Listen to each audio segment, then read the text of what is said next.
សួរពុកម៉ែបងប្អូនទាំងអស់គ្នានេះខ្ញុំបារីជាភ្នាក់ងារប្រេងឆាសុខៈ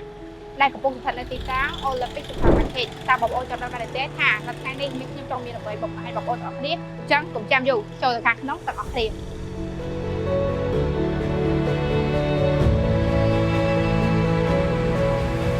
ចាបងប្អូននេះគឺជាធ្នើប្រេងឆាសុខៈរបស់ពួកយើងដែលមានប្រេងឆាពោតនិងប្រេងឆាកន្ទុកដោយបងប្អូនបានដឹងចឹងថាប្រេងឆារបស់យើងគឺជាប្រភេទប្រេងឆាសុខភាពប្រេងឆាពោតជួយសម្រួលដល់ចង្វាក់បេះដូងកាត់បន្ថយសម្ពាធឈាមសម្បូរទៅដោយវីតាមីន A D E ចំណែកប្រេងឆាកន្ទុករបស់យើងវិញស័ក្តិសមបំផុតក្នុងការប្រើប្រាស់ប្រចាំថ្ងៃជាមួយក្រុមគ្រួសារសម្បូរទៅដោយសារធាតុ Original 8000 ppm ជាពិសេស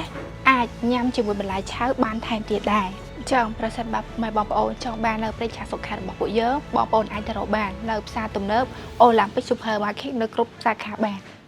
ចាក់ខុវិស័យរបស់យើងផលិតប្រេងឆាគុណភាពខ្ពស់សម្រាប់សុខភាពប្រជាជនកម្ពុជា